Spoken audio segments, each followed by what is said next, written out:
வணக்கம், welcomes to உலக தமிழா. இன்றைக்கி நம்ம பார்க்க போகிற ரெசிபி ஒரு வித்தியாசமான ரெசிபிங்க. அதுவும் பேச்சுலர்ஸ் ரெசிபி. 1 part ரசம் சாதம். ரசம் சாதம் வந்து நம்ம சாதத்தில் ரசம் ஊற்றி சாப்பிடுவோம். ஆனால் இது வந்து ஒரே பாத்திரத்தில் நம்ம செய்கிற ஒரு சாத ரெசிபி. இது வந்து வெரைட்டி ரைஸோட டேஸ்ட்டில் இருக்குங்க. வாங்க எப்படி செய்யறதுன்னு பார்க்கலாம். இது வரைக்கும் நம்ம சேனலை சப்ஸ்கிரைப் பண்ணலைன்னா சப்ஸ்கிரைப் பண்ணிவிடுங்க. பக்கத்தில் இருக்க பெல் ஐக்கானையும் ப்ரெஸ் பண்ணிவிடுங்க. அப்போ தான் நாங்கள் போடுற வீடியோஸோட நோட்டிஃபிகேஷன் உங்களை வந்து சேரும். 1 part ரசம் சாதம் செய்கிறதுக்கு இப்போ ஒரு கடாய் வச்சுருக்கேங்க. இதில் 1/2 டீஸ்பூன் மிளகு இதை சேர்த்துலாம். அதோட 1/2 டீஸ்பூன் தனியா, 3 காஞ்ச மிளகாய்,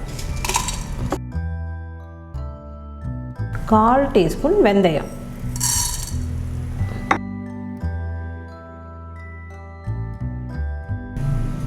இப்போ இதை ஆஃப் பண்ணிடலாம். போதும். இப்போ இந்த சூடுலேயே 5 திரி பூண்டு, இது 1/2 டீஸ்பூன் சீரகம்,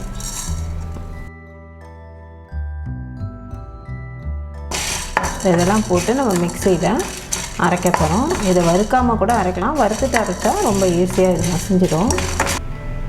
இதில் கொஞ்சமாக கருவேப்பிலை, இது கொஞ்சம் ஆற வச்சு அரைச்சிடலாம். கொஞ்சமாக நெய் சேர்த்து,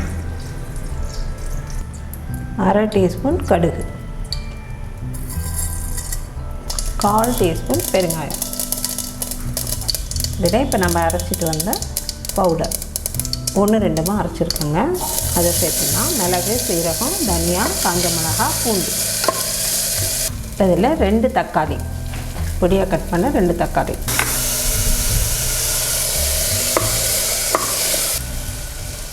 இப்போ இதில் புளி ஊற வச்சு கரைச்சி வச்சுக்கோங்க. இப்போ இந்த புளி தண்ணியை ஊற்றிடலாம். இப்போ நான் இந்த ரசம் சாதத்துக்கு 1 கப் அளவு அரிசி எடுத்துருக்கேன். அதுக்கு நான் 4 டம்ளர் தண்ணி ஊற்றுக்கிறேன். 4 டம்ளர் தண்ணியில் இப்போ புளி தண்ணி வந்து 2 டம்ளர் இருக்குது. இப்போ இன்னும் ஒரு 2 டம்ளர் ப்ளைன் வாட்டர் ஊற்றிடலாம். இது நல்லா கொதிக்கிடுங்க. தண்ணி நல்லா கொதிக்குதுங்க. இப்போ இதில் 1 கப்பு அரிசி எடுத்து கழுவிட்டு 1/2 மணி நேரம் ஊற வச்சு வச்சுருந்தேன். இதை இப்போ இதோட சேர்க்க போகிறோம்.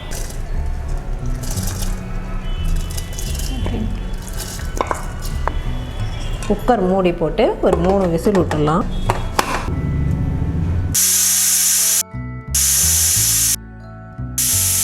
மூணு விசில் வந்துடுச்சுங்க. ப்ரெஷரும் அடங்கிடுச்சு. இப்போ ஓப்பன் பண்ணி பார்த்துடலாம்.